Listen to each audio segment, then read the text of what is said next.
Bonjour à tous, je suis ravie de vous retrouver pour une nouvelle vidéo. Cette fois, ça sera une bonne recette de pâte à gaufres.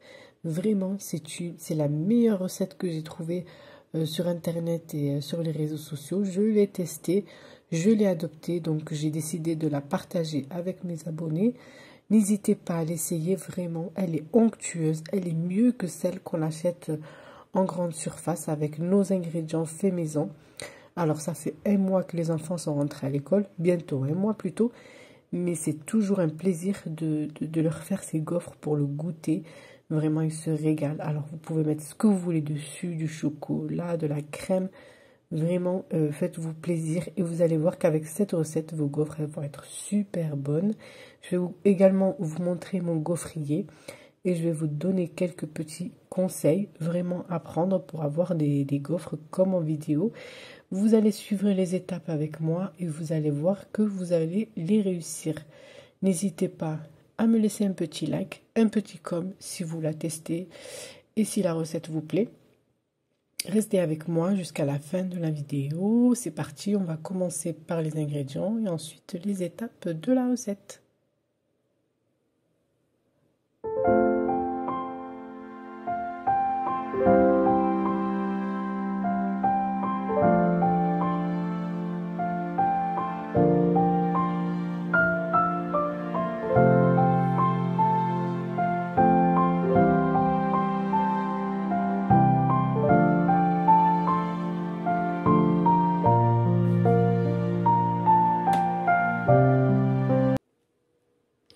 Je vous montre ici celles qui sont un peu ratées, un peu trop cuites que je n'ai pas surveillées, mais qui sont tout aussi bonnes et on les a vraiment dévorées avec plaisir. Alors on va commencer tout de suite donc par la liste des ingrédients, vraiment on les a tous à la maison, facile. Donc on aura besoin de ces ingrédients, à savoir de la farine, on aura besoin donc de 240 g de farine, 10 cuillères à soupe de lait, 3 œufs, un sachet de sucre vanille et un sachet de levure chimique de 15 g. On aura également besoin de 100 g de beurre fondu, ainsi que du sucre, plus précisément 85 g de sucre. Et on aura besoin aussi d'une petite pincée de sel. Pour le sucre, vous pouvez réduire si vous allez mettre une sauce ou autre. Moi, je les mange nature et donc je mets 85 g et c'est très bon. Désolée pour la qualité, mon portable avait du mal à fixer l'image. Alors, on va prendre d'abord les 3 œufs. Donc vraiment, la recette est ultra simple. Vraiment, vous allez les réussir à tous les coups. On va mélanger donc tous les ingrédients, à savoir les œufs, le sucre.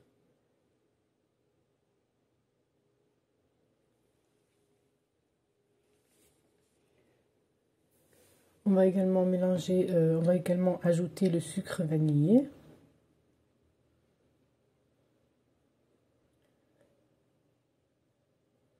On va mélanger le tout. Vous pouvez également utiliser le batteur électrique. Moi, je vais utiliser seulement mon fouet. Alors, on n'a pas besoin que ça blanchisse vraiment. On va juste bien mélanger les œufs et le sucre, que ça soit bien incorporé.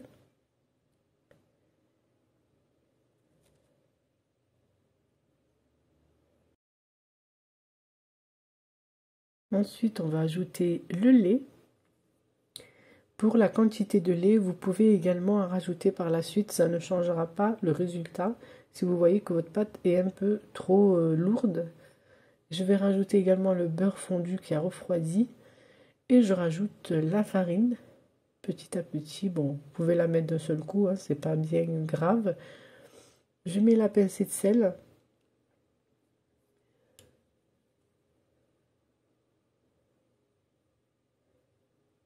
Et je vais rajouter donc le reste de la farine ainsi que la levure chimique.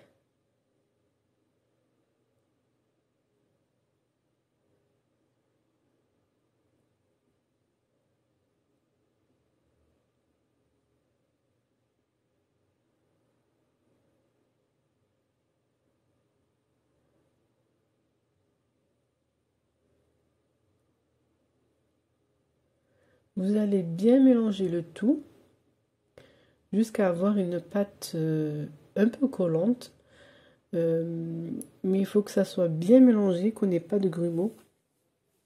Vous pouvez également rajouter des petits morceaux de sucre que l'on peut mettre à l'intérieur de la pâte et que l'on aura à la dégustation, on aura un petit croquant. Bon, moi je le fais jamais. Je trouve qu'elles sont très bonnes naturelles, mais vous pouvez mettre plein de choses. Vous pouvez vraiment laisser libre à la créativité. Vous pouvez rajouter des pépites de chocolat si vous voulez.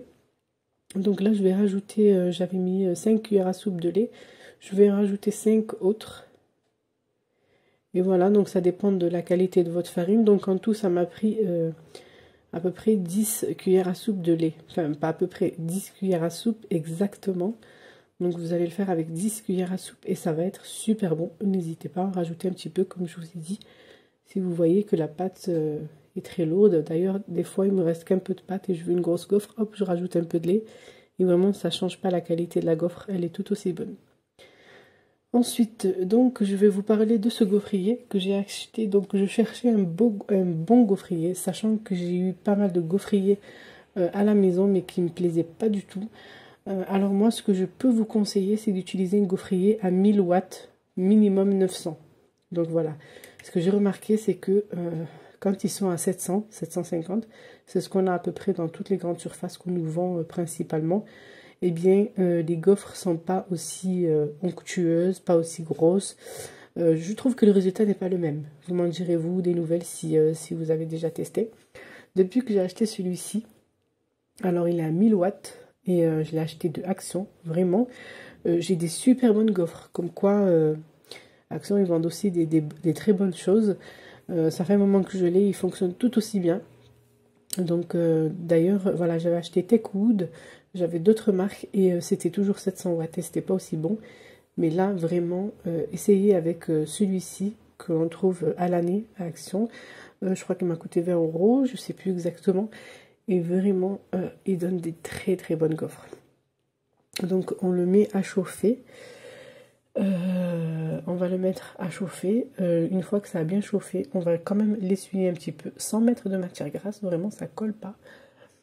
On va juste le mettre à chauffer et hop, on met 2 cuillères à soupe, environ de pâte à gaufres et on laisse cuire. Donc on va laisser quelques secondes, voire une petite minute et on l'ouvre pour voir si c'est cuit ou pas. Donc à vous, selon vos goûts, si vous les voulez bien cuites ou à peine dorées.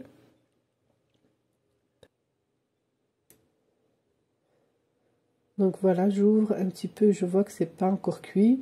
Je referme et je laisse cuire, donc ça change rien à la cuisson. Vos gaufres seront toujours très bonnes. Donc voilà le résultat, je vous montre en image, vraiment super bonne. Testez-les, vous allez voir. Alors moi, ma petite astuce pour pas qu'elles durcissent, parce qu'après la cuisson, elles sont un peu dures, je vais les mettre dans du papier cuisson et je les mets dans un sac en fait. Voilà, vous allez les enfermer, pas tout complètement, parce qu'il faut laisser quand même passer un peu l'air, parce qu'elles sont encore tièdes. Donc je les mets dans un papier cuisson sans fermer complètement et hop, dans un sac plastique que je ne ferme pas aussi. Je laisse quand même aérer, c'est juste que je les couvre en fait. Et le résultat est super bon et très onctueux. Donc j'espère que ces informations, ces petites astuces vont vous aider à avoir des très bonnes gaufres. En tout cas, je vous le souhaite vraiment et vous m'en direz des nouvelles.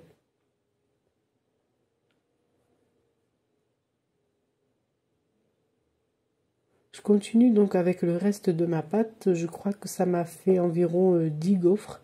Donc c'est pas mal. Vous pouvez éventuellement doubler, voire tripler les quantités.